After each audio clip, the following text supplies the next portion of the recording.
Trojan TV News is bringing you a show from San Diego, California, where 40 schools from across the nation are competing to put together an 8-minute show in just 8 hours. Reporting to you from the Golden State, it all starts right now.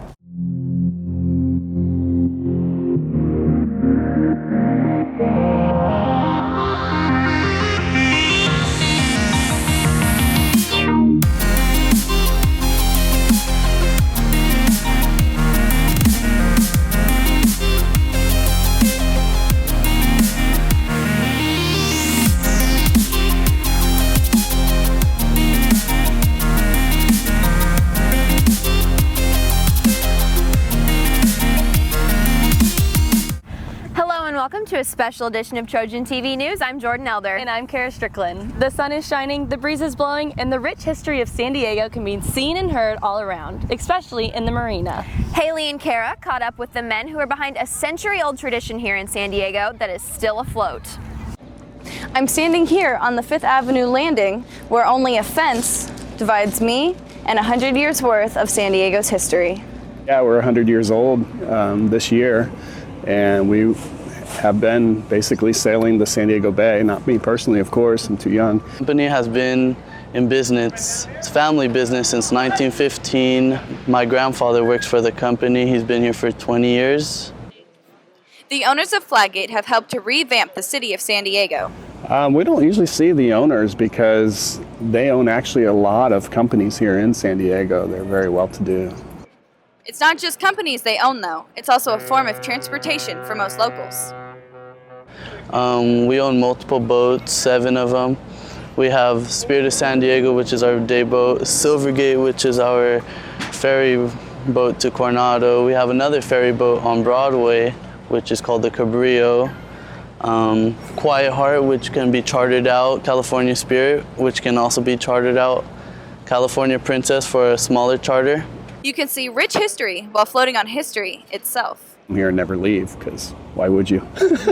Yeah, we have a lot of commuters that come in and ride the ferries to work. We offer this commuter ferry on Broadway, which is free from 5:15 until 8:35. And then after 9, that's when we start charging $4.25 one way, $8.50 round trip. When we come down to the south side, we see like where all the Navy boats dock. History of military, that's how I came here. In 1885 that I showed up here. I joined the military in 83, but my ship was overseas and then went to Bremerton, Washington, and then came down here to San Diego, and that was my introduction to San Diego.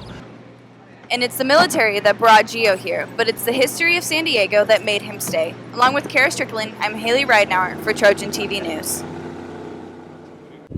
Thanks, ladies. One difference between our hometown of Kansas City and San Diego is that people choose to get around by foot rather than drive. And one woman has been walking these streets longer than many other people have. Chelsea Osei and I caught up with her. The San Diego Marina is full of beautiful scenery for humans as well as their canine companions. I went in to get our coffee and I came out with a glass of water for Petey, and people around us were kind of laughing and they said, "Oh, you served the dog before you served your boyfriend?" And I said, "Well, I've known him longer. He's been a part of my life for a longer period of time." Palma, Holland, and Petey have been living here since 1972, and many things have changed in those 4 decades. They started redeveloping the San Diego area, and I can't even remember, maybe sometime in the 80s. So downtown really, it used to be some warehouses and places you didn't want to be at night. And now the whole city has changed. But some things haven't changed, such as San Diego's historical parks. These are some of Paula's favorite attractions. And Balboa Park is celebrating its 100-year anniversary this year, and it's beautiful. It compares to San Francisco's Golden Gate or New York Central Park. Its original buildings were built in 1915, and they're all pretty much preserved. Because of the beautiful scenery and rich history, Palma is a firm believer that there is no place like home. I travel a lot around the world, and it's never a disappointment to come back to San Diego. Never a disappointment. It's that beautiful of a city. With Trojan TV News, I'm Chelsea Osei. Back to you. While walking around isn't part of Kansas City culture, barbecue is. We found a little piece of home here in San Diego. San Diego is home to many historical sites, one including Kansas City barbecue. Whether you're looking for just a great place to eat or a sight to see, Kansas City barbecue has both. Opened the restaurant here in 1983. Both my wife and I are from Kansas City area. We were offered jobs out here in San Diego, so we moved back out here in 1980. The townsville have grown up around us. We've tried to keep this joint as authentic as possible. We haven't hardly changed the menu for 32 years we've been open. Thanks, Blake and Drake. Another perk of being here so close to the ocean is you get to see the Midway, a historical aircraft carrier anchored right here in San Diego. The aircraft carrier, 4.5 acres of sovereign U.S. territory, a symbol of our military might wherever we want to put it in the world. And few are as legendary or as iconic as the USS Midway, anchored right here in sunny San Diego Harbor.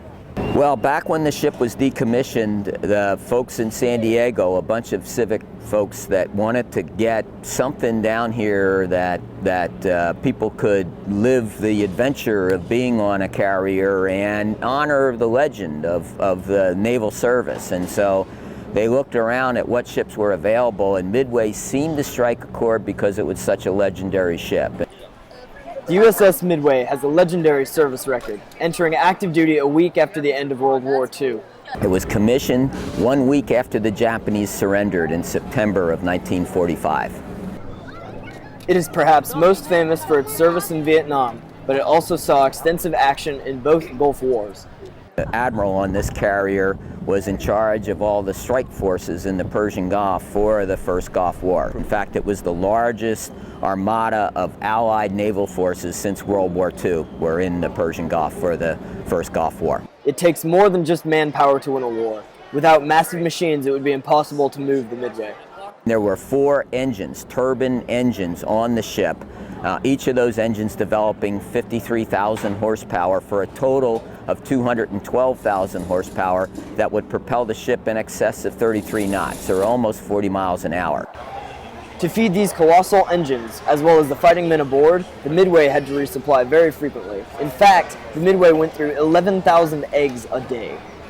During Desert Shield and particularly during Desert Storm, Midway did a replenishment at sea every 3 days.